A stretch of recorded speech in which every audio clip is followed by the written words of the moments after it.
ప్రభునందు ప్రియులారా, ఈరోజు మన దేవుని యొక్క వాక్యం చెప్పుకోబోతున్నాం.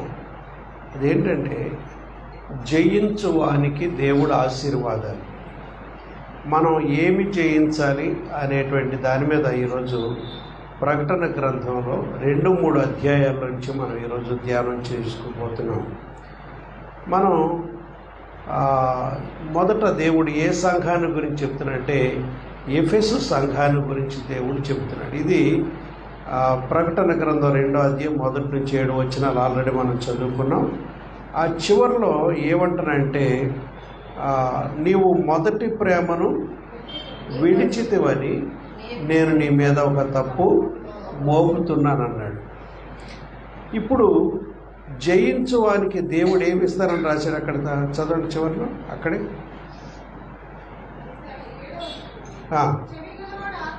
చెవి గలవాడు ఆత్మ చెప్పు సంగతులను వినుగాక. జయించువానికి దేవుని పరదైసులో ఉన్న జీవవృక్ష ఫలమును భుజింపనిత్తుడు. దేవునికి స్తోత్రం. ఇక్కడ మొదటి ఈ ఎఫెసు సంఘంలో అన్నీ బాగానే ఉన్నాయి. ఎఫెసు సంఘంలో విషయాలన్నీ బాగున్నాయి. ఏమంటున్నాయంటే ఆయన 7 నక్షత్రములను తన కుడి చేత పట్టుకుని 7 దీపస్తంభం మధ్య సంచరించేవాడు చెప్పు సంగతులు ఏమనగా, నీ క్రియలను నేను ఎరుగుదును, నీ కష్టమును నేను ఎరుగుదును, నీ సహనమును నేను ఎరుగుదును, నీవు దుష్టులను సహించలేవన్న సంగతి కూడా నాకు తెలుసు. తాము అపోస్తలులు కాకయే లేదా అపోస్తలమని చెప్పుకుంటూ, లేదా బోధకులు కాకయే బోధకులమని చెప్పుకుంటూ అలాంటి వారిని నువ్వు పరీక్షించి వారి అబద్ధికులను నువ్వు కనుగొంటావని నాకు తెలుసు.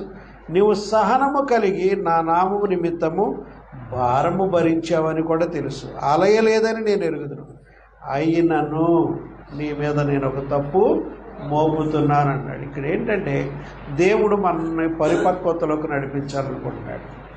ఒక చిన్న వెలితి కూడా లేకుండా పరిశుద్ధ జీవితాన్ని కలిగి ఉండాలని దేవుడు నీ పట్ల నా పట్ల కోరుకుంటాడు. ఈ ఎఫెసు సంఘంలో నెంబర్ 1గా ఉన్నాయి అన్ని సంగతులు. కానీ ఒక్క లోటును సరిచేసుకోమని దేవుడు ఎఫెసు సంఘంతో మాట్లాడతాడు. ఇవాళ మనం కూడా ఎఫెసు సంఘం అనుకుందాం.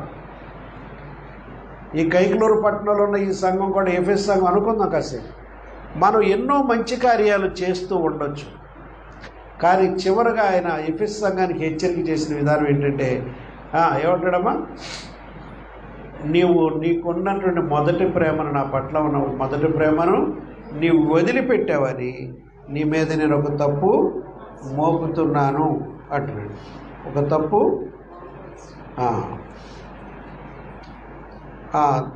ఏమంటున్నాడమ్మా, నీ మీద తప్పు ఒకటి మోపచ్చు. జయిస్తే ఏమిస్తారంటున్నాడు ఆయన, పరదైసులో ఉన్నటువంటి ఒక విషయం చెప్పనా మీకు, జీవవృక్షాలు దేవుడు నాటాడు, కానీ ఆ ఫలం ఆదాము కూడా తినలేకపోయాడు. ఏదేను తోటలో జీవవృక్షం పెట్టాడు, మంచి చెడులు తెలివినిచ్చి చెట్టు పెట్టాడు. భూమి మీద ఎన్ని చెట్లు ఉండాలో, ఎన్ని రకాల పండ్లు గల చెట్లు ఉండాలో అన్నీ పెట్టాడు దేవుడు. దురదృష్టం ఏంటంటే ఆదాము హవ్వలు ఆ జీవవృక్ష ఫలాలు అసలు ముట్టుకోలేదు. అక్కడ దాకా వాళ్ళు వెళ్ళలేదు. ఏది తినొద్దన్నాడో దాని జోలికి వెళ్ళి మనకు శాపాన్ని తీసుకొచ్చారు. వాళ్ళు శాపం మోసారు, చాలా కష్టాలు అనుభవించారు. అసలు దేవుడు అది ఇవ్వాలనే ఉద్దేశమే. ఏది జీవవృక్ష ఫలాలు. దేవుడిలాగా తన దేవుని వలె మనం కూడా యుగయుగాలు జీవించే స్థితిని దేవుడు ఇవ్వాలని తలంచి అవి భూమి మీద తను ఉద్దేశపూర్వకంగానే పెట్టాడు. కానీ ఆదాము హవ్వలు దాని జోలికి వెళ్ళి ఇప్పటి వరకు ఏ నరుడు దాన్ని తినలేదు. కానీ దేవుడు ఏమంటున్నాడంటే, ఈ జయించిన వాళ్ళకి పరదేశంలో ఉంది. ఇప్పుడు ఆ చెట్టు ఎక్కడికి వెళ్ళిపోయిందమ్మా? వాస్తవానికి అది ఏదైనా తోటలో ఉండాల్సిన చెట్టు అది. ఇప్పుడు ఏదైనా తోటలో వచ్చి దాన్ని తీసుకుపోయి దేవుడు ఎక్కడెట్టాడు? పరదేశంలో ఉంది. ఇప్పుడు అక్కడ మోషే, అబ్రహాము, హేబేలు, అలాగే ఆదాము, హవ్వ, ఈ భక్తుల నీతిమంతుల ఆత్మలన్నీ అక్కడ ఉన్నారు. వాళ్ళకి దేవుడు ఆ జీవవృక్ష ఫలాలు తినే అవకాశం అక్కడ దేవుడు ఇస్తారు.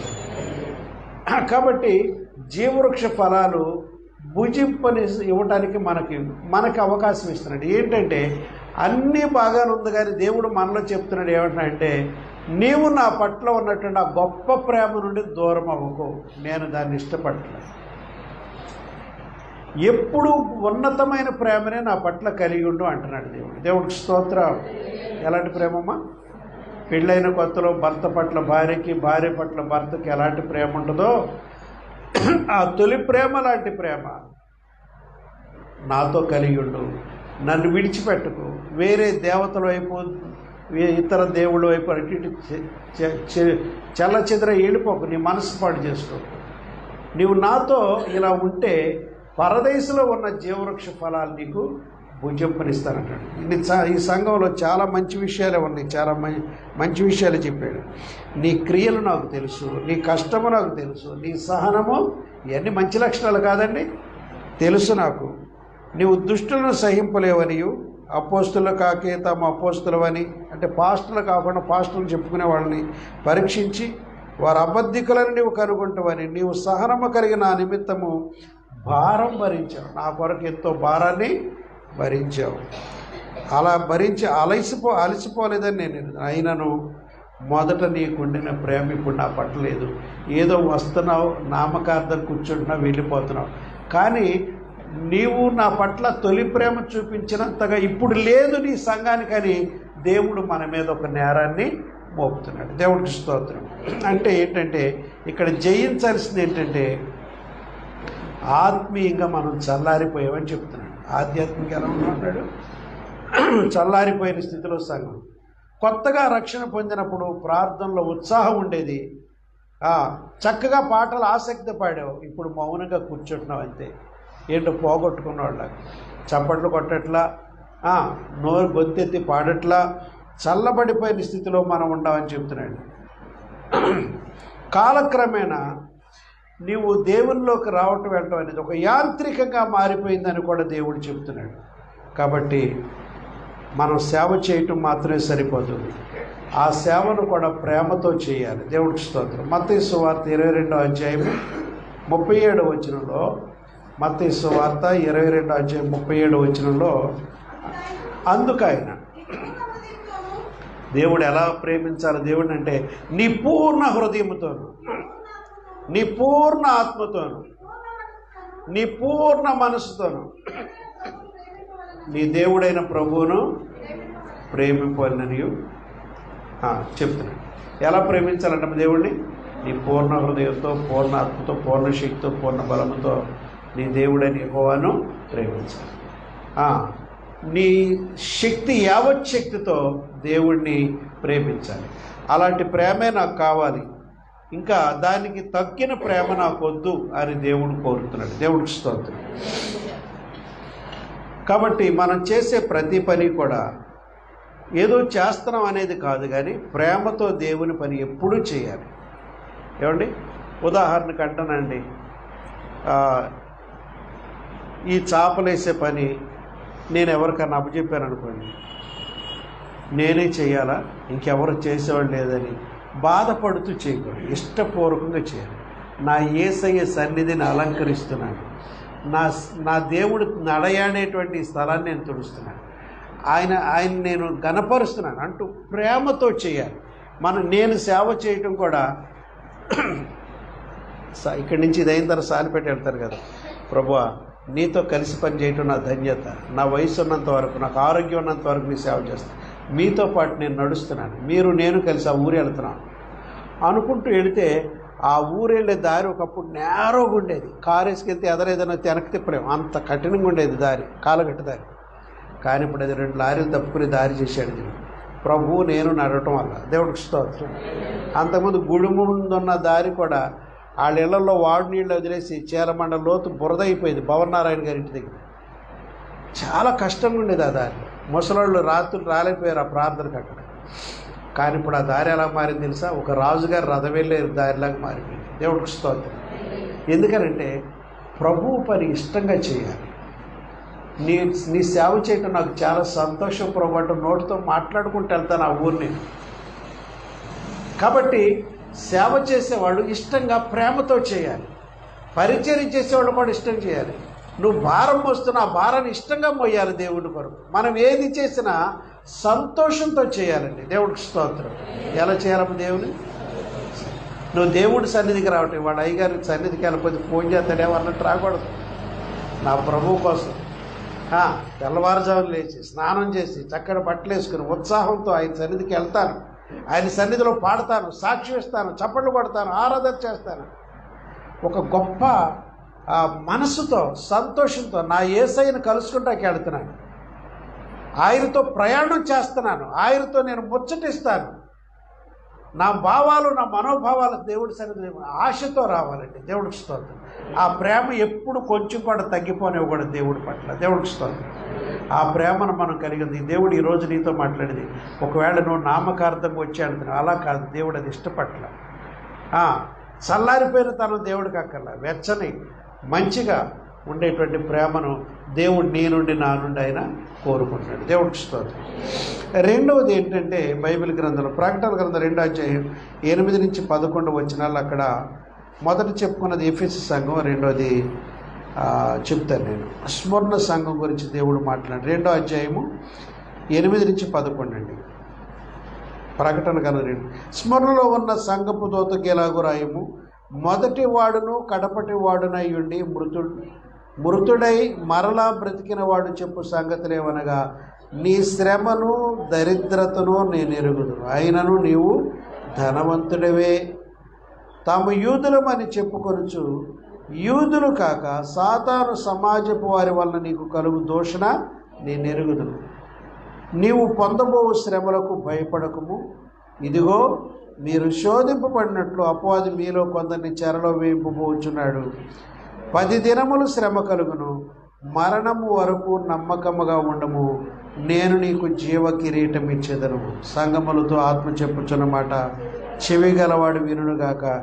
జయించువాడు రెండవ మరణం వలన ఏ హానియు చెందడు. దేవుడికి స్తోత్రం. ఇక్కడ దేవుడు ఏం చెప్తున్నాడు? ఇక్కడ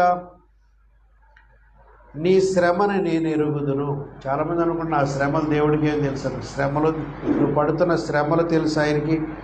నువ్వు ఏ దారిద్ర్యతను అనుభవిస్తున్నావు అది కూడా దేవుడికి. నీ శ్రమను దారిద్ర్యతను నేను ఎరుగుదును అంటున్నాడండి. అయినను నీవు ధనవంతుడివే. ఇక్కడ దరిద్రత, నీ శ్రమను దరిద్రతను నేను ఎరుగుదును అన్నాడు. మళ్ళీ నువ్వు ధనవంతుడివి అంటున్నాడు. ఏంటది?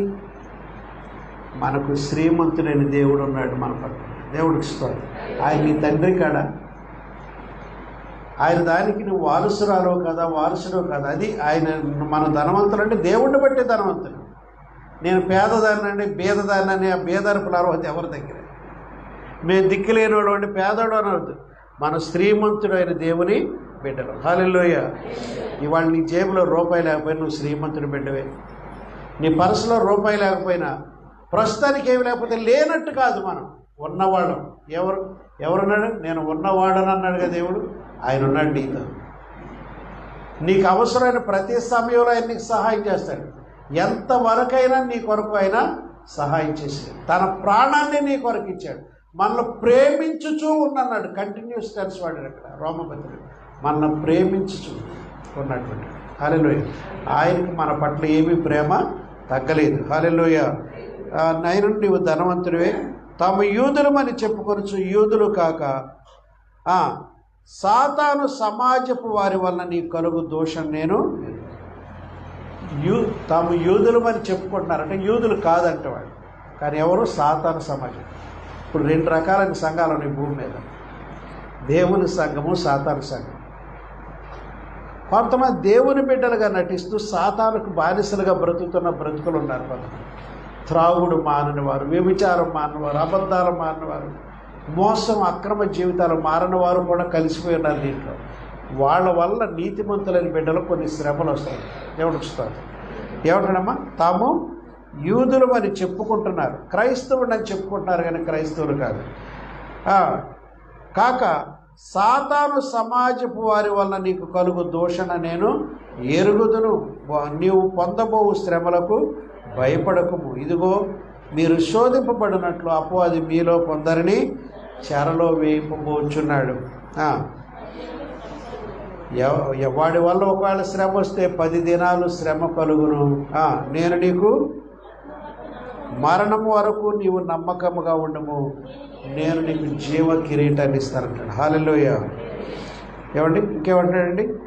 సంగములతో ఆత్మ చెప్పుచున్న మాట చెవి గలవాడు విన్నుగాక, జయించువాడు రెండవ మరణం వలన ఏ హానియు చెందడు. రెండవ మరణం అంటే ఏంటనుకున్నారు? ఈ లోకంలో పుట్టినాడు, ఇక్కడ మామూలుగా మరణం. రెండవ మరణం అంటే నరకాగ్ని, నిత్యాగ్ని గుండంలోకి నువ్వు వెళ్ళావు. దేవుడికి స్తోత్రం కలుగు. హల్లెలూయా. కాబట్టి మనం దేన్ని జయించాలి ఇప్పుడు చెప్పండి? దీంట్లో మనం జయించాల్సింది ఏంటమ్మా? మనకు పరీక్షలు వస్తాయి, ఎగతాళి వస్తుంది, ఇతరులు మనల్ని తిరస్కారం చేస్తారు. ఇవన్నీ జయించాలి మనం. వాళ్ళు దేవుడి బిడ్డలుగా చెప్పుకుంటారు, నామకార్థ స్థితిలో ఉంటారు. వారి వల్ల మనకి ఏమొస్తామా? కొన్ని శ్రమలు వస్తాయండి. హల్లెలూయా. మనం జయించాల్సింది ఏంటంటే భయాన్ని జయించాలి. దేన్ని జయించాలమ్మా? భయాన్ని జయించాలి. మనకు వచ్చే పరీక్షలు, ఎగతాళి, తిరస్కరణ అని 2 తిమోతి పత్రిక 1:7 దేవుడు మనకు పిరికితనము గల ఆత్మను ఇయ్యలేదు. దేవుడు మనకు పిరికితనం గల ఆత్మను మరి ఏమిచ్చాడు? ఇంద్రియ నిగ్రహం గల ఆత్మనే ఇచ్చాడు. పిరికితనము గల ఆత్మను దేవుడు మనకి ఇవ్వాలి. ధైర్యంగానే ఉంటాం మనం. హల్లెలూయా. జయించేవాడు కష్టాల్లో వెనక్కి తగ్గడు. జయించేవాడు కష్టాల్లో వెనక్కి తగ్గడు. మనం జయించే వాళ్ళు ఉన్నాం. కష్టాలు వచ్చినా వెనక్కి పారిపోవద్దు, మనం ముందుకే నడుద్దాం. ఏమండి, మీరు ఈ బొమ్మకు నమస్కారం చేయకపోతే అగ్నిగుండంలో పడేస్తానన్నాడు రాజు. బాబా వద్దండి, మేము చేస్తామని మీరు చెప్పినట్టు అన్నారా అండి? ఏమన్నా అన్నారమ్మా? దానియేలు ప్రార్థన మానేస్తాను, ఫస్ట్ తప్పు కింద క్షమించండి అన్నాడా? దానియేలు వెనక తగ్గల, ఆ 3 స్నేహితులు వెనక తగ్గల. ఈయనేమో సింహాల బోన్లు వేసారు, వీళ్ళనేమో అగ్నిగుండంలో వేసారు. ఆయన సింహాల బోన్లు సింహాలు తినేసినాయా, లేకపోతే అగ్నిగుండంలో వీళ్ళు కాలిపి బూడిదైపోయారు? ఏది జరగలే. ఎందుకంటే దేవుడు కూడా వారితో. హల్లెలూయా. నోహం గారు పడిపోతారమ్మా. నోహం గారు, మీరు ఎప్పుడు నిద్రపోతారు? ఎందుకు? నీకు 10 దినములు శ్రమ కలుగును. ఎన్ని దినాలమ్మా? మరణం వరకు నమ్మకం ఉండు, నేను నీకు జీవ కిరీటం ఇస్తాను. ఏమిస్తాంటమైనా? జీవ కిరీటం. హల్లెలూయా. శ్రమలను జయించే విశ్వాసం మనం కలిగి ఉండాలి. శ్రమలను కూడా జయించే విశ్వాసం మనం కలిగి ఉండాలి. రెండవ సంఘం ఈ స్మరణ సంఘంతో చెప్తున్నాడు, మరణం వరకు నమ్మకం ఉంటే నేను నీకు జీవ కిరీటాన్ని ఇస్తాను. హల్లెలూయా. మూడవ సంఘం గురించి మనం చూద్దాం. తప్పుడు బోధనల మీద మనం జయం పొందలేదు. పెర్గమ సంఘాన్ని గురించి దేవుడు చెప్తున్నాడు. పెర్గమ అనే సంఘం ప్రకటన 2:12-17 వరకు. పెర్గములోని సంఘము దూతకి ఎలాగూ రాయము. మన దేవుడు చెప్తున్నాడు తన గురించి, వాడి అయిన 2 అంచులు గల ఖడ్గం నా దగ్గర, వాడు ఖడ్గము గల నేను చెప్పు సంగతులేమనగా, సాతాను సింహాసనం ఉన్న స్థలములో నీవు కాపురమున్నావనియు నేను ఎరుగుదును, మరియు సాతాను కాపురమున్న స్థలములో నా యందు విశ్వాసి అయ్యుండి నన్ను గూర్చి సాక్షి అయిన అంతిపా అనువాడు మీ మధ్య చంపబడిన దినములలో నీవు నా నామమును గట్టిగానే చేపట్టి నా యందలి విశ్వాసమును నీ విసర్జించలేదని నాకు తెలుసు. ఆయనను నేను నీ మీద కొన్ని తప్పిదములు మోపవలసింది. అవేమనగా, విగ్రహములకు బలి ఇచ్చిన వాటిని తినట్లు, జారత్వము చేయనట్లు, ఇశ్రాయేలీలకు ఉరియొడ్డమని బాలాకునకు బిలాము నేర్పిన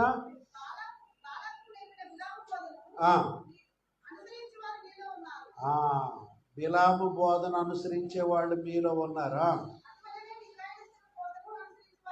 అలాగే నికోలాయితుల బోధన అనుసరించే వారు కూడా మీలో ఉన్నారు. కావున అలా ఉంటే నాకు ఇష్టం ఉండదు. మారు మనసు పొందు, లేని ఎడల నేను నీ యొద్దకు త్వరగా వచ్చి నా నోట నుండి వచ్చు ఖడ్గం చేత నేను నీతో యుద్ధం చేస్తానంటున్నాడు. హల్లెలూయా. ఇక్కడ ఏమంటే అమ్మా, పెర్గములో ఉన్న సంఘానికి ఏం చెప్తున్నా అంటే, నా దగ్గర ఏముందంటున్నాడు, వాడి అయిన రెండంచులు గల, అది వాక్య ఖడ్గమే, అది చెప్పగలిగిన ఖడ్గమే, మనలో ఉన్న చెడును కోసేసే ఖడ్గమే. దేవుడికి స్తోత్రం.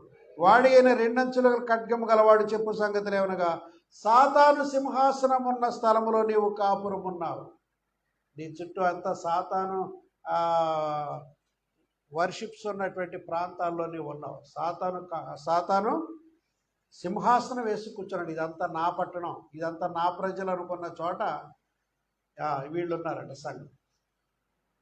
సాతాను ఏమనుకోండి, వీళ్ళందరూ నా వాళ్ళే అనుకుంటాట. సాతాను సింహాసనం వేసి నేనే వీళ్ళందరికీ అధికారం చెప్పాను. అలాంటి స్థలంలో నీవు కాపురం ఉన్నావని నేను ఎరుదు.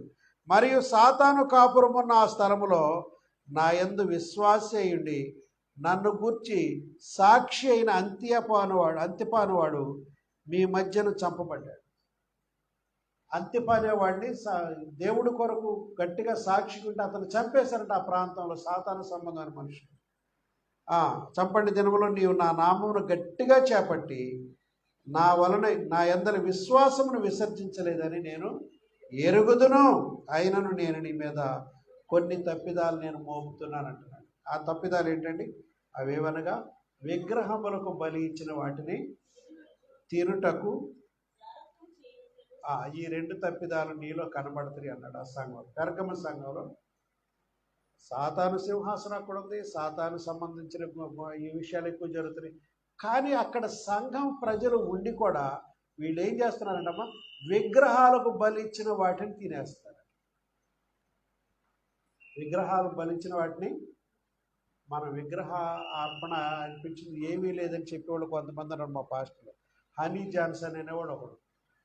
వాడు ఏం చేశాడంటే, మా పలహారాలు మీరు ఎందుకు తినరో అన్నందుకు ఇదిగో తింటున్నాను చూడండి అని అన్నవరం, తిరుపతి ఇవి ఉండే కదా పుణ్యక్షేత్రం, వాటన్నిటికీ డబ్బులు పంపి పలహారాలు రప్పించుకుని వీడియో చేసి అందరి మీద ఇదిగో తినేతనని చూడన్నాను. ఆ తినేసిన తర్వాత సైతాన్ ఎట్టింది. వాడి సేవ పెద్ద కనబడుతుంది. కారణం ఏంటంటే, దేవుడు వాటి జోలికి పోతున్నాడు, అసలు విగ్రహాల జోలికే పోతున్నాడు. మనకెందుకు అది? నేను అతనితో ఫోన్లో మాట్లాడు, ఏమండి మీరు ఇలాగ హిందువులకు వ్యతిరేకంగా వీడియోలు చేస్తున్నారు, మీరు అసలు ఆ దేవతల పేరు మన నోటంట ఎత్తకూడదని చెప్పారు కదా, ఎందుకు వాటి గురించి మీరు ఇలాగా చేస్తున్నారు? మీకు తెలియదులేండి అని ఫోన్ పెట్టేసి వాటి తర్వాత హైదరాబాద్ జైల్లో పెట్టి కుమ్మారు. అది సిగ్గొచ్చిందండి. దేవుడికి స్తోత్రం. మనం దైవ సేవకులమైన మనం చాలా జాగ్రత్త. హనీ జాన్సన్ చెప్పారు వాడిన మాట. విజయప్రసాద్ రెడ్డి కూడా మేము హిందువుల నుంచి రక్షించబడ్డాం, మా హిందూ స్నేహితులు చాలామంది అన్నారు, వాళ్ళెట్టు పలహారాలు మేము తినేత కుక్కలే, మేము కూడా వెళ్ళిపోతాం. ఇలా చెప్తాడు విజయప్రసాద్ రెడ్డి. పోదు నులివెచ్చన పోదు. వాడి మాటలు నమ్మదు, వాడి వీడియోలు కూడా పెద్దగా చూడద్దు. దేవుడికి స్తోత్రం. వెళ్ళడం తప్పలేదు, అటు చూడాలి. వాడికి మనం భయపడే అవసరం లేదు. సాధారణంగా ఇలాంటి పోటీలు పెడతారు. పోటీలు పెడితే నువ్వు తినేస్తావు, ఏ గడ్డి పడితే అక్కడ తినేస్తామా. చాలా జాగ్రత్తగా ఉండాలి. హల్లెలూయా. విజయప్రసాద్ రెడ్డి మోసగాడు. అటు ఇటు అటు దున్నపోతే దూడలు ఉంటాడు, మేయిపోతే ఎడ్లలో ఉంటాడు. కాబట్టి ఇలాంటి చచ్చు బోధకులు ప్రసంగాలని మనం మోసం, ఏదో ఇన్స్పిరేషన్గా ఉన్నటువంటి కొన్ని బోధలు అయినా వేస్ట్గా దేవుడికి స్తోత్రం కదా. కాబట్టి మనం చాలా జాగ్రత్తగా ఉండాలి. ఇక్కడ దేవుడు ఏం చెప్తున్నాడంటే, పెర్గము నా దగ్గర వాడి అయిన రెండంచులు గల ఖడ్గం ఉంది, నరికేస్తానంటున్నాడు. ఏమంటున్నాడు? సాతాను సింహాసనం ఉన్న స్థలంలో నీవు కాపురం ఉన్నావు అని తెలుసు. ఆ స్థలంలో కాపురయ్యండి నా కొరకు హతసాక్షి అయిపోయాడు ఒక అతను, అంతిపానవాడు. అలాంటి దినాల్లో కూడా నీవు నా కొరకు సాక్షి అయ్యుండి నిలబడ్డావు, గట్టిగా చేపట్టావు, నాకు తెలుసు. అయినను నేను నీ మీద కొన్ని తప్పిదాలు మోపుతున్నది అనగా, విగ్రహములకు బలి ఇచ్చిన వాటిని దానియేలు తిన్నాడండి. దానియేలు తిన్నాడా? అసలు మొట్టమొదటి పరీక్ష అక్కడే వచ్చింది ఆయనకి.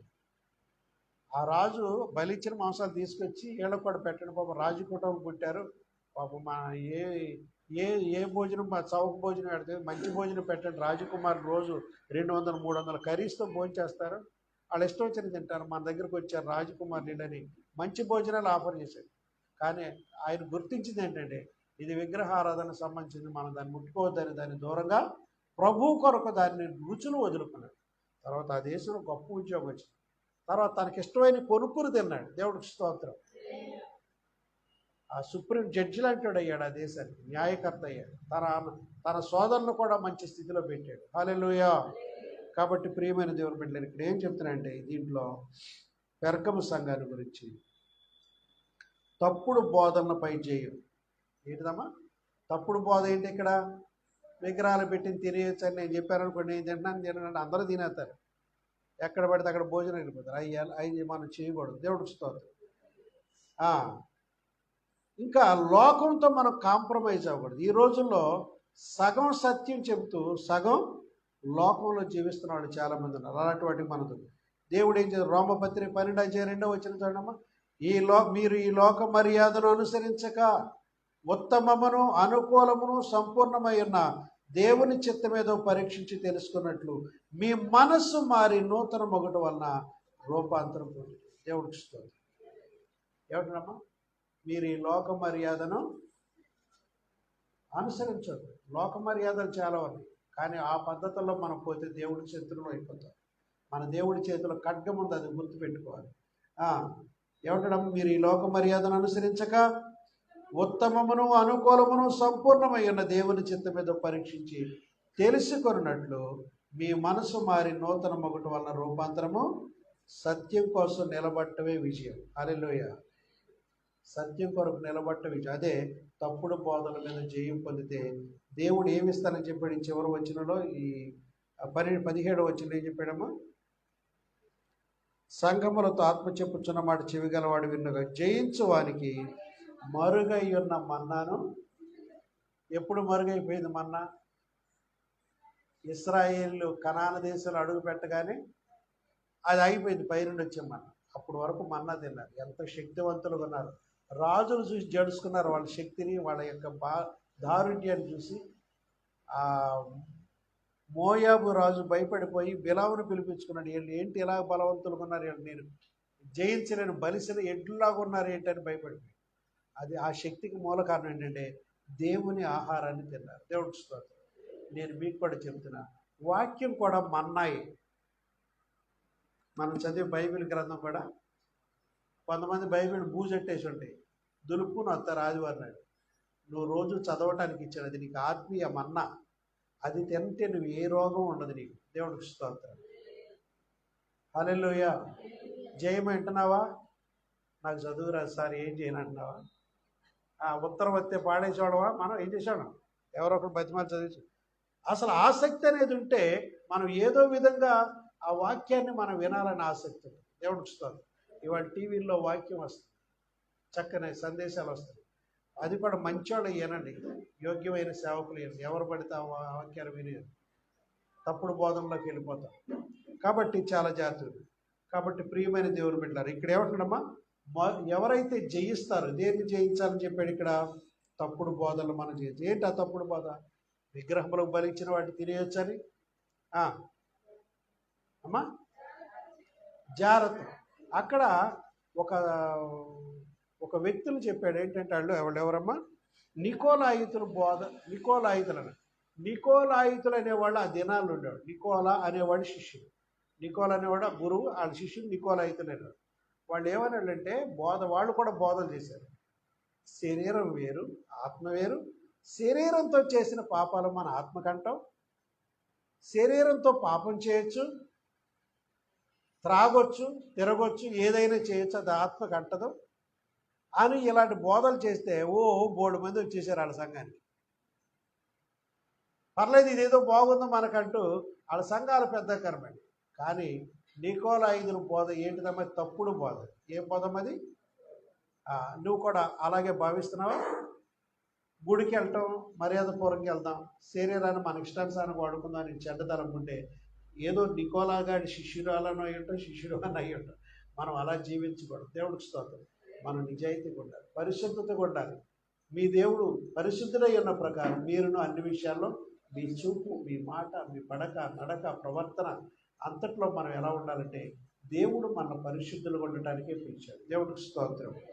కాబట్టి ఈ మరుగై ఉన్న మన్నా మళ్ళీ ఎక్కడైతే అనుగ్రహించబడదంటే తిరిగి మనం ఈ లోకంలో చనిపోయి అక్కడికి వెళ్ళిన తర్వాత, అప్పుడు వరకు మనం ఎన్నడూ మనం చూడనటువంటిది యెహోషువ కాలంలో ఆగిపోయిన మన్నాని మళ్ళీ దేవదూతల ఆహారాన్ని మళ్ళీ మనం తింటాం. దేవుడికి స్తోత్రకరణ. తర్వాత ఇక్కడ ఏంటంటే సత్యం కోసం నిలబడటం మన విషయం. దేవుడికి స్తోత్రం. 4వది నీతిహీనత మీద జయం పొందాలి. ఇది తుయతైర సంఘం గురించి చెప్పబడుతున్నమాట. నీతిహీనత ప్రకటన గ్రంథం 2:18-29 వరకు ఉంది. తుయతైర సంఘం గురించి దేవుడు ఏం చెప్తున్నాడు చదవండి ఎవరైనా. తుయతైరలో ఉన్న సంఘపు దూతకు ఇలాగు రాయము, దేవుడు తాను బయలుపరుచుకున్న అగ్నిజ్వాలల వంటి కన్నులున్నాయి, అపరంజిని పోలిన ఆ బంగారు పాదములు కలిగిన వాడా. దేవుని కుమారుడు చెప్పు సంగతులు ఏమనగా నీ క్రియలను, నీ ప్రేమను, నీ విశ్వాసమును, నీ పరిచర్యను, నీ సహనమును నేను ఎరుగుదును. నీ మొదటి క్రియల కన్నా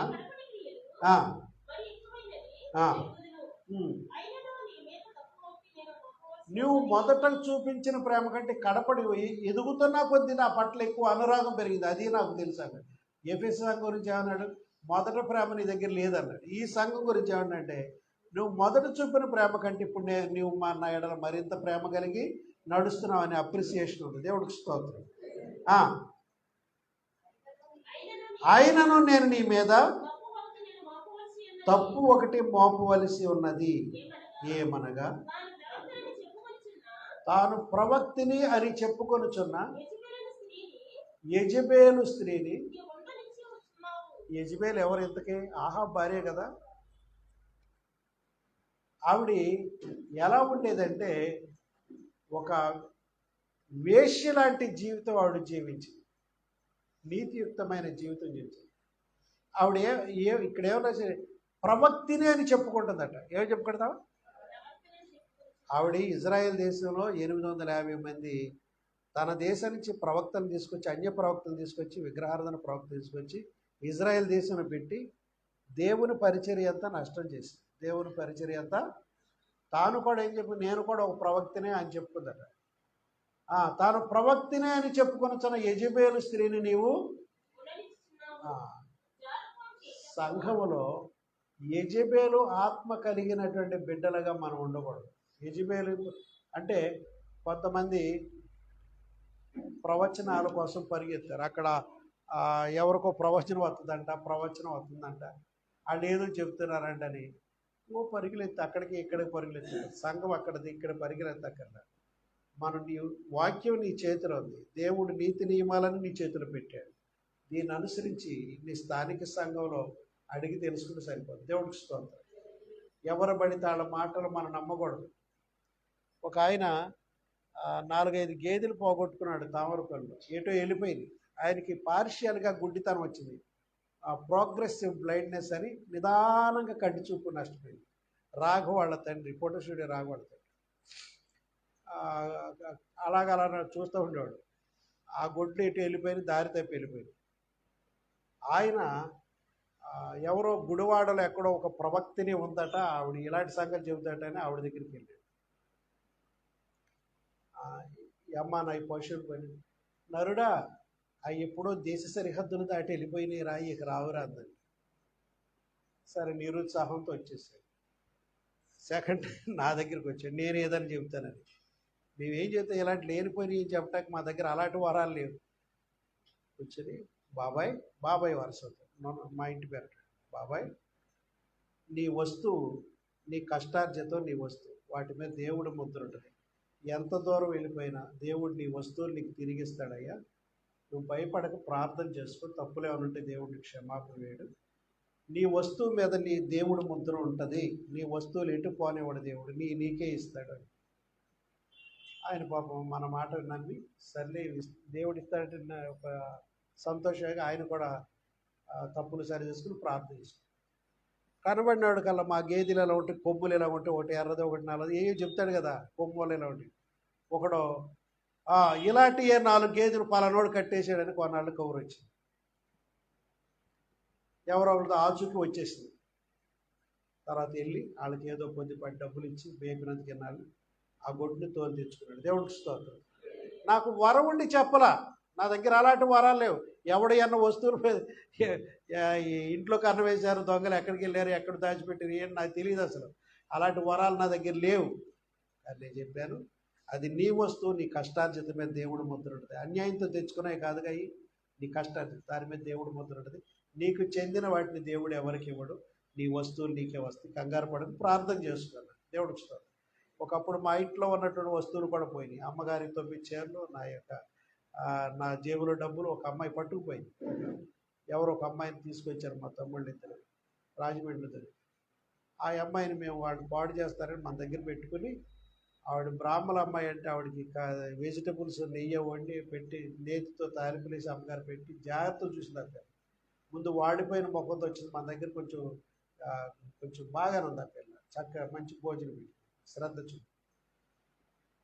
మేము ఆదివారం సేవ చేసి అలసిపోయి నిద్రపోయేదాకా ఆవిడ కనిపెట్టి చూసి ముందే నిద్రపోయినట్టు నటించింది. మేము నిద్రపోయామని తెలిసి ఇంట్లో జేబులో డబ్బులు తీసుకుని పెట్లు తీసి పెట్టెల్లో ఉన్నటువంటి చీరలన్నీ చదువుకుని, ఆవిడ పౌడర్ డబ్బా, ఒక రేడియో ఇలాంటివి ఉండేవి, మా మామగారు కొనిచ్చాడు రేడియో, ఇవన్నీ పట్టుకుని మధ్యరాత్రి వెళ్ళిపోయింది. ఎలా వెళ్ళిపోయిందో, తామరకొండ నుంచి కైకిలు వచ్చి ఎలా వెళ్ళిపోయిందో, మళ్ళీ రాజమండ్రికి వెళ్ళిపోయింది జంపు.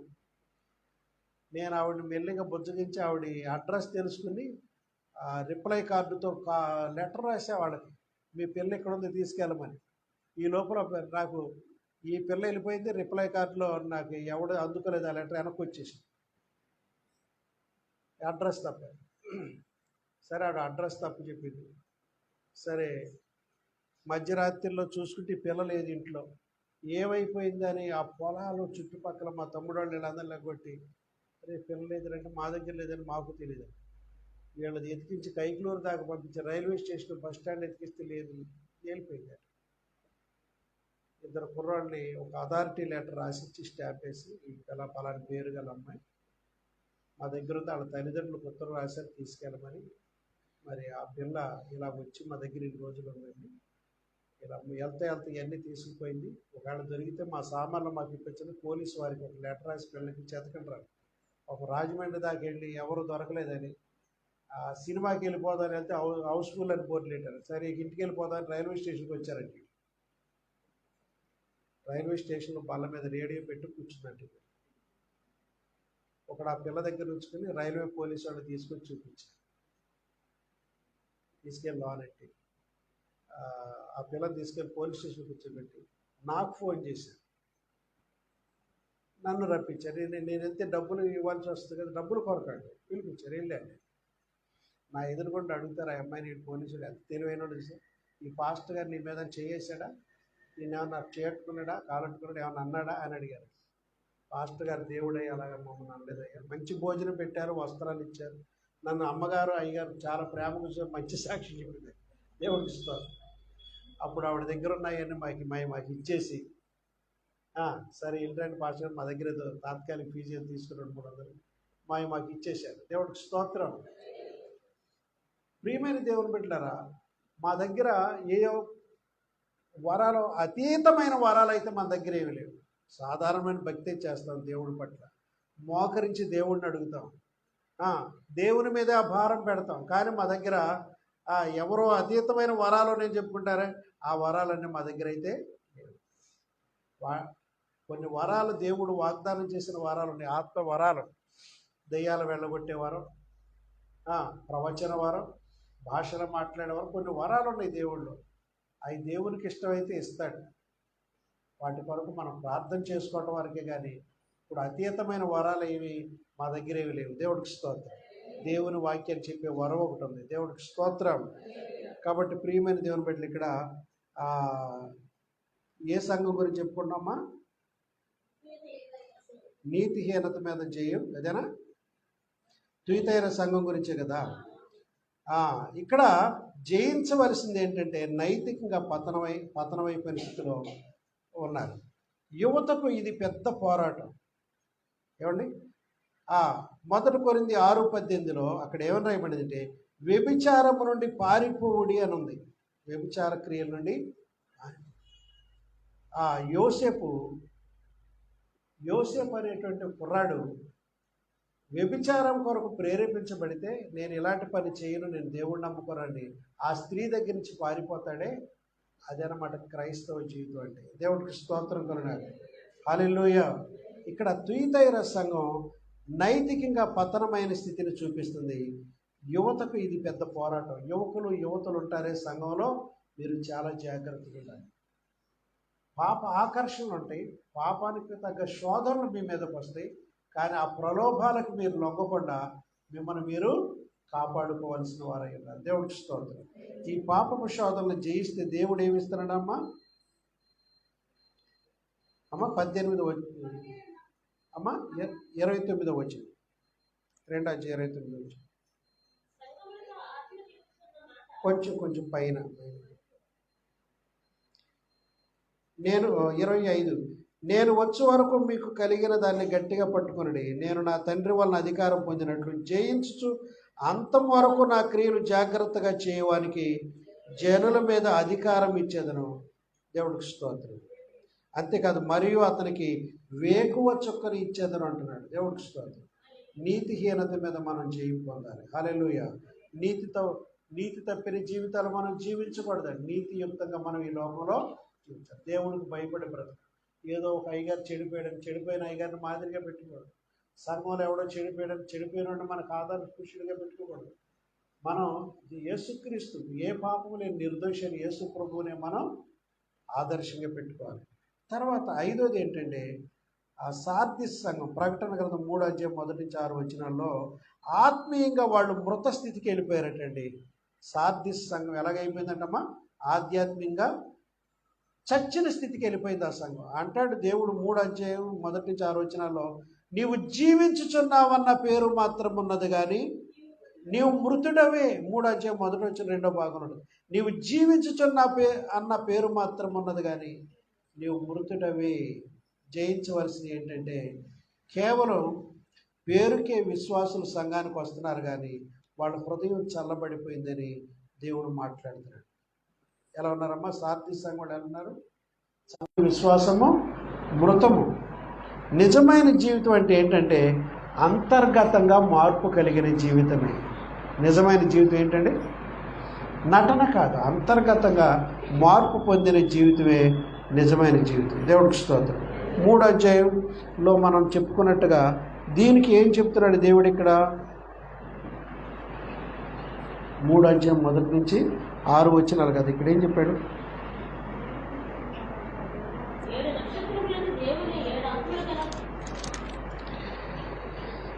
జయించువాడు అలాగున తెల్లని వస్త్రములు ధరించుకును.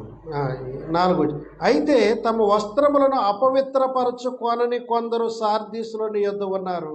వారు అర్హులు గనక తెల్లని వస్త్రములు ధరించుకుని నాతో కూడా సంచరించెదరు. జయించువాడు అలాగున తెల్లని వస్త్రములు ధరించుకును. జీవ గ్రంథములో నుండి అతని పేరు ఎంత మాత్రమును తుడిపి పెట్టబడక నా తండ్రి ఎదుటను ఆయన దూతల ఎదుటను అతని పేరు సంగములతో ఆత్మ చెప్పుచున్నవాడు చెవి గలవాడు వినుగాక. దేవుడికి స్తోత్రం. కాబట్టి జయిస్తే దేవుడు ఏమన్నాడంటే, నువ్వు తెల్లని వస్త్రములు ధరించుకుని నాతో పాటు నువ్వు సంచరిస్తావు, జీవ గ్రంథములో నుండి నీ పేరు నేను తుడుపు పెట్టను అన్నాడు. అంటే అర్థం ఏంటి? కొంతమంది పేర్లు ఆల్రెడీ రాసినవి తుడిచేసే అవకాశం ఉందనేగా. ఏమండి? జీవగ్రంథంలో నుండి అతని పేరు తుడుపు పెట్టను అంటే ఏంటి? కొంతమంది పేర్లు తుడిచేసి తీసేస్తాడని, ఆల్రెడీ రాయబడిన పేర్లు తీసేస్తాడంటే ఎందుకు తీసేస్తాడు? వాళ్ళు స్టార్టింగ్ బాగానే ఉంది కానీ తీరా కొంతకాలానికి భక్తిహీనులు అయిపోతే రాసిన పేరే తుడిచేస్తాడంట అక్కడ. అది మనం గుర్తు చేసుకోవాలి. మన పేరు అక్కడే స్టాండర్డ్గా ఉండాలంటే ఇప్పుడు మనం బ్రతికుండగానే మన జీవితాల్లో రివైవ్ అయ్యి ఉజ్జీవించబడి తిరిగి పశ్చాత్తపడి సరి చేసుకుంటే మన పేరును ఒకవేళ తీసేసినా తిరిగి రాయగలడు. అంతే కదా? దేవుడికి స్తోత్రం. దీనిలో మన పశ్చాత్తాపం, మన జీవితాన్ని సరిదిద్దుకోవడం, తాత్కాలికమైన వాటి కొరకు శాశ్వతమైన ఆ రాజ్యాన్ని ఆయన సహవాసాన్ని పోగొట్టుకోవడం, ఆరని అగ్నిగుండం నశించిపోయే పాపుల కొరకు సిద్ధించి మనం దాంట్లోకి వెళ్ళక్కర్లేదు. మన పేరు తుడుపు పెట్టకూడదు, మన పేరు నిలిచి ఉండాలి, మళ్ళీ రాయబడాలి. దేవుడికి స్తోత్రం కరండి. ఆయన కనికరం కొరకు మనం వేడుకుందాం. ఆత్మీయంగా మృత స్థితిలో ఉన్న సంఘం సార్దీస్ సంఘం. అయితే దేవుడు అంటున్నాడు, నువ్వు జీవించుతున్న పేరు మాత్రం ఉన్నది, కానీ నువ్వు మృతుడివే, తిరిగి సరి చేసుకోమని దేవుడు చెప్తున్నాడు. ఆ తర్వాత ఫిలదెల్ఫియా సంఘం గురించి, 6వ సంఘం ఫిలదెల్ఫియా సంఘం, ప్రకటన గ్రంథం 3:7-13. అక్కడ అంటాడు, నీవు నా వాక్యమును గైకొని నా నామమును నువ్వు ఎరుగను అనలేదు. నీవు నా వాక్యమును గైకొన్నావు. నీవు నా వాక్యమును గైకొని నా నామమును ఎరుగను అనలేదు. ఇదిగో తలుపుని ఎదుట తీసి ఉంచి ఉన్నాను, నీ కొరకు నేను తలుపును, పరలోకపు తలుపు తెరిచి ఉంచాను, దాన్ని ఎవడు వేయనేరడు.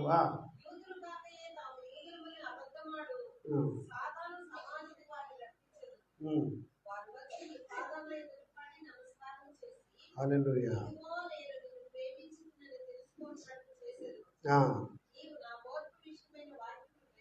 నీవు నా ఓర్పు విషయమైన వాక్యమును గైకొంటివి గనుక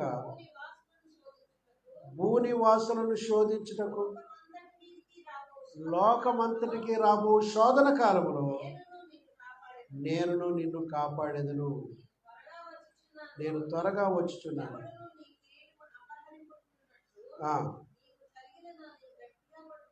నీకు కలిగిన దానిని గట్టిగా, అంటే సహించమంటున్నాడు. సహనం పొందేటువంటి ఆ సహనాన్ని నిలుపుకునేటువంటి జయ జీవితం కలిగిన, అంటే నువ్వు దేన్ని జయించాలంటే విసుగును జయించాలి. నీ దగ్గర ఉన్నది కొద్దిపాటి శక్తి అయినా నిలబట్టడానికి ట్రై చేయాలి. మనము మేలు చేయటం ఎందు విసుగక ఎందుము, మనం అలయక మేలు చేస్తేమని తగిన కాలం అందు మనం పంట కొద్దిగా ఉన్న విశ్వాసంగా ఉండటమే చేయు. దేవుడికి స్తోత్రం. సహనం అనేది పొందటం కొరకు మనం ట్రై చేయాలి. అదే మన విషయం, సహనం కలిగి ఉండాలి. మనం ఏం కలిగి ఉండాలమ్మా? ఫిలదెల్ఫియా సంఘం గురించి దేవుడు చెప్తున్న మాటల గురించి మనం విన్నాం. మనం మేలు చేయటం ఎందుకు విసుగకుండా. 7వది ఏంటంటే లవొదికీయ సంఘం గురించి, ప్రకటన గ్రంథం 3:14-22 వచనాల వరకు ఉంది. అక్కడ ఆ సంఘం అనుకునే మాట ఏంటంటే, ఇక్కడ నేను ధనవంతుడను, ధనవృద్ధి చేసుకుని ఉన్నాను, నాకు కొదువ ఏమీ లేదని, ఏదో నాకు అన్నీ ఉన్నాయి, నాకేంటి లోటు అని ఒక స్థితికి వచ్చిన తర్వాత, దేవుడు ఒక స్థితికి ఆశీర్వదించిన తర్వాత, నాకు దేవుడి సహాయం అక్కర్ల, నాకు అన్నీ ఉన్నాయి అనేటువంటి స్థితిలో ఉందట ఆ సంఘం. ఏ సంఘం ఇది? లవొదికీయ సంఘం. చూడండమ్మా, అది నేను ధనవంతుడిని అనే మాట దేవుడు ఏమంటున్నాడు? ఈ సంఘాన్ని, అన్నీ కలిగి ఉన్న సంఘం, నీవు దౌర్భాగ్యుడవును, దిక్కుమాలిన వాడవును, దరిద్రుడవును, గుడ్డివాడవును, దిగంబరుడు అయి ఉన్నావని ఎరుగక, ఏమని చెప్పుకున్నా అంటమ్మా? నేను ధనవంతుడను, ధనవృద్ధి చేసుకుని ఉన్నాను, నాకేమీ కొదువు లేదని నువ్వు చెప్పుకుంటున్నావు. నీవు ధనవృద్ధి చేసుకున్నట్లు అగ్నిలో పుటవేయమని బంగారమును, నీ దిశమల సిగ్గు కనబడకున్నట్లు ధరించుకున్నట్టు తెల్లని వస్త్రమును నా యొద్ద నీకు దృష్టి కలుగునట్లు నీ కన్నులకు కాటుగా. హల్లెలూయా. కాటుకంటే ఈ కాటుకు మీరు అనుకునే కాటికి బరిలు కాదు, పరిశుద్ధాత్మ అనేటువంటి నీ కన్నులు తేటగా ఉండేటందు వరకు నేను ఒక లేహ్యం, కాటుక లాంటిది నేను ఇస్తాను, అది నీ కంటికి అంటించుకోవాలి. దేవుడికి స్తోత్రం. కాబట్టి ప్రియమైన దేవుని బిడ్డలారా, ఇక్కడ ఈ సంఘంలో ఎలాంటిది ఉందంటే స్వయం పరిపూర్ణత. అంటే నాకు అన్నీ ఉన్నాయి, నేను ధనవంతుడు, నాకే కొదువు లేదు, నాకు ఇక ఆయనతో పని లేదనే స్థితికి వచ్చేస్తాడు. ఉద్యోగం రాకముందేమో నాకు ఉద్యోగం రావాలని అందరూ ప్రార్థన చేసుకుంటారు, విశ్వాసం. ఒక ఉద్యోగం ఒక స్థాయికి వచ్చిన తర్వాత దేవుడితో నాకు పని లేదు, నాకు అన్నీ ఉన్నాయి, నేను ఒక స్థాయికి వచ్చాను, ఆ దేవుడు పడి నన్ను ఏం చేయలేరు. దేవుడు ఏం చేయలేకపోవటం ఏంటి? ఒక వాడని అన్నాడు, 1812లోనే ఇప్పుడు టైటానిక్ అని ఒక షిప్ని నిర్మించారు. దాని పేరు మాథ్యూ ఏదో ఉందో ఆయన నిర్మించారు. దాని గురించి గొప్పలు చెప్పుకుంటాక ఆయన ఏమన్నాడంటే, దేవుడు కూడా దీన్ని ముంచలేడు, అంత స్ట్రాంగ్గా చేశావు దీన్ని, ఎన్ని పరిస్థితుల్లోనైనా దీంట్లో ప్రయాణం చేసేవాళ్ళకి ఆపద రాదని. వీడికి దేవుడు గొడవ ఎందుకండి అసలు?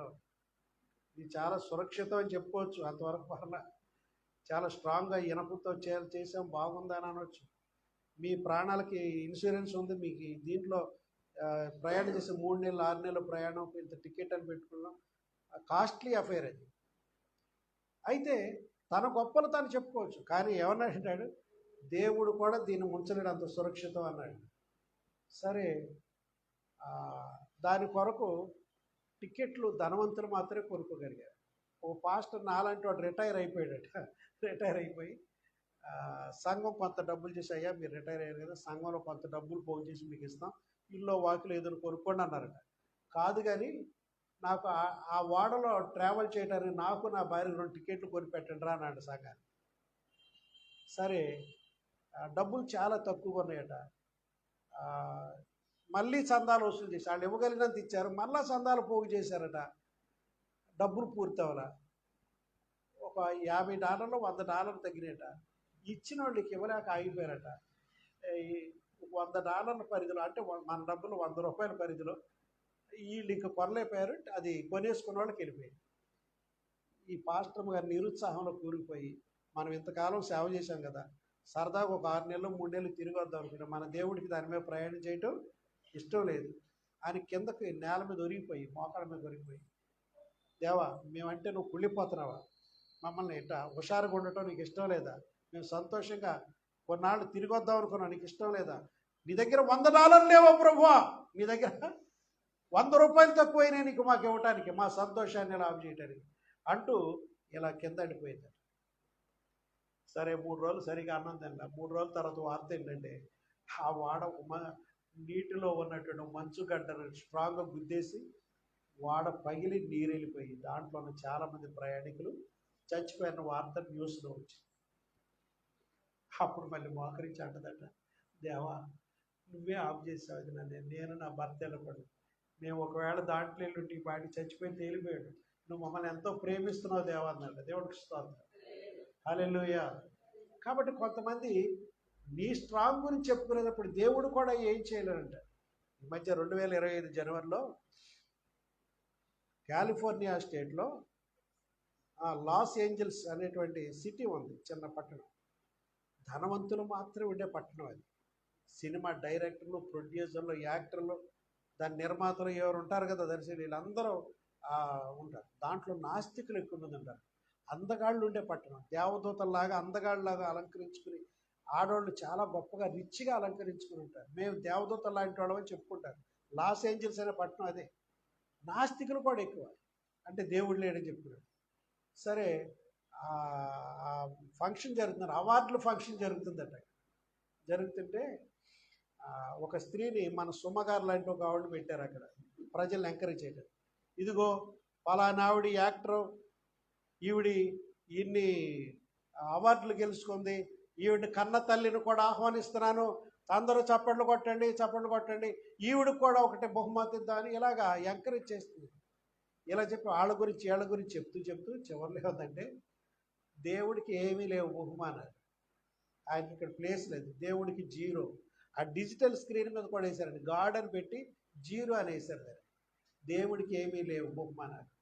మనం సంపాదించుకున్నాం, మన శక్తి, మన జ్ఞానం, మన అందం, ఈ డబ్బు, ఈ హోదా, ఈ కార్లు, ఇవన్నీ మనకి మనం సంపాదించుకున్నాం. దేవుడిది ఏమీ లేదు. దేవుడికి 0 అందంటే ఆవిడ. అది 5వ తారీఖున ఎప్పుడు అంది, 7వ తారీఖు వరకు ఏదో జరిగినాయి ఆ ఫంక్షన్స్. అక్కడ ప్రక్కనే ఉన్న అరణ్యం అంటుకుపోయింది, అడవి. దేవుడు అక్కడ మంటెట్టాడు. మంటితే అది అటుపోయేది, కానీ దేవుడు గాలి ఇటు పంపించాడు ఈ పట్టణం మీద. ఒక్క ఇంట్లో కూడా ఏ వస్తువు తీయలేకపోయారు. వాళ్ళ కార్లు కూడా ఇటని వెళ్ళిపోదాం లైన్లో పెడితే అన్ని బీసుకుపోయింది, దారి బీసుకుపోయింది. వాళ్ళ కార్లు కూడా కాలిపోయాయి, వాళ్ళ డాక్యుమెంట్స్ కాలిపోయాయి, వాళ్ళ బంగారాలు కాలిపోయాయి, వాళ్ళు సంపాదించిన యావత్తు కూడా కాలిపోయాయి. బ్యాంకుల్లో ఉన్న వాటికి పోవడం, వీళ్ళ ఇళ్ళలో ఏమున్నాయి ఏమి కూడా తీసుకోలేకపోయారు బయట. దేవుడు తగలబెట్టేశాడు. కోపం వచ్చింది ఆయన.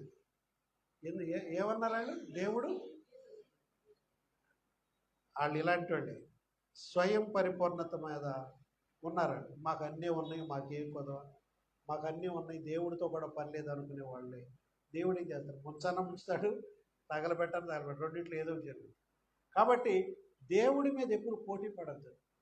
దేవుడిని ఎదిరించి మనం బ్రతకలేం, మనుగడ సాగించలేం. ఆయన కృప వల్ల ఇంకా బ్రతికున్నాం మనం. దేవుడి స్థానండి, దేవుడి కృప వల్లే, అంతే. ఆయన దయ, ఆయన కరుణ, ఆయన ఇచ్చిన ఊపిరితో మనం చేస్తున్నాం, ఉనికి కలిగి ఉన్నాం. మనం ఆయన ద్వారానే భూమి మీద కదలాడుతున్నాం. ఇంకా దేవుడికి స్తోత్రం, హల్లెలూయా. ఈ సంఘం ఎవరంటే ఏ సంఘం? లవోదికీయ సంఘం. నేను ధనవంతులను ధనవృద్ధి చేసుకుని నాకు ఏమీ కొదువు లేదని చెప్పి జయించవలసింది ఏంటంటే ఆత్మీయ గర్వం వదిలిపెట్టాలి. ఇక్కడ యువకులు చాలామంది ఉన్నారు, వాళ్ళతో చెప్తున్నాడు, నీ దగ్గర టాలెంట్ ఉంది, డిగ్రీలు ఉన్నాయి, డబ్బు ఉంది, కానీ ఇవి మోసం చేయొచ్చు. నేను ఇవన్నీ నేను విడిచిపోవచ్చు. నీ పదవులు, నీ ఉద్యోగాలు, నీ అందం పోవచ్చు, నీ టాలెంట్లు పోవచ్చు, నీ డిగ్రీలు, నీ డబ్బు, ఇదంతా కోల్పోవచ్చు. దాంట్లో కోల్పోమని చెప్పట్లేదు, కానీ అవన్నీ నిలిచేయి కాదు. దేవుడికి స్తోత్రం. యోహాను సువార్త 15:5 ఏం చెప్పబడిందంటే, నాకు వేరుగా ఉండి మీరేమీ, నాతో ఉంటేనే నీకు దీవెన, నన్ను కలుపుకుంటేనే మీకు దీవెన, నన్ను దూరంగా పెడితే మీరు నాకు వేరుగా ఉండి మీరేమీ చేయలేరని. యోహాను సువార్త 15:5. దేవుని మీద ఆధారపడటమే మన విజయం. నువ్వెంతగా దేవుడి మీద నీ పూర్ణ హృదయంతో ఆయన మీద ఆధారపడితే నీకు దేవుడు అన్ని విషయాల్లో సహాయం చేస్తాడు. జయించు వాడికి బహుమతులు ఇక్కడ ప్రకటించాడు. జీవవృక్ష ఫలాలు నీకు ఇస్తా, నిన్ను మరణం ఏ హాని చేయదు, క్రొత్త పేరు నీకు పెడతా, తెల్లని వస్త్రాలు నీకు ఇస్తా అంటున్నాడు. దేవుడికి స్తోత్రం, హల్లెలూయా. మనకి ఎన్నో జీవవృక్ష ఫలాలు జయించే వాళ్ళకి దేవుడు ఇస్తాడు, జీవవృక్ష ఫలాలు ఇస్తాడు. మరణం నిన్ను తాకదన్నాడు, కొత్త పేరు నీకు ఇస్తానన్నాడు, తెల్లని వస్త్రం ఇస్తానన్నాడు, దేవుని మందిరం నేను స్తంభంగా చేస్తానన్నాడు, నా సింహాసనం మీద నిన్ను కూర్చొని పెడతానన్నాడు. దేవుడికి స్తోత్రం. ఇవన్నీ తాత్కాలికమైన చెప్పుకునే కాదు, శాశ్వతంగా దేవుడు తన బిడ్డలకు ఇచ్చే ఆశీర్వాదాలు. దేవుడికి స్తోత్రం. విజయం అంటే పాపం మీద విజయం సాధించాలి, భయం మీద విజయం సాధించాలి, ప్రలోభాలు, పాపం మీద ప్రలోభాలు వస్తే వాటిని జయించాలి. ఏమండి? అలాగే అలసత్వం పైన జయం పొందాలి, గర్వం మీద జయం పొందాలి. ఇవన్నీ మనం జయించాలి. 1 యోహాను 5:4 ఏముందంటే, లోకమును జయించిన మన విజయము మన విశ్వాసమే. ఏంటండి? లోకమును జయించిన విజయము మన. నువ్వు దేవుడి పట్ల విశ్వాసం చూపిస్తే లోకాన్ని, లోకాశని జయిస్తావు. నీ విశ్వాసం, ప్రేమ అంతా ఎవరి మీద ఉండాలంటే నీ ప్రభువు మీద ఉండాలి. కళ్ళు మూసుకొని ప్రార్థన చేస్తాం. ప్రభువు మీరు మాతో మాట్లాడి చెప్పండి.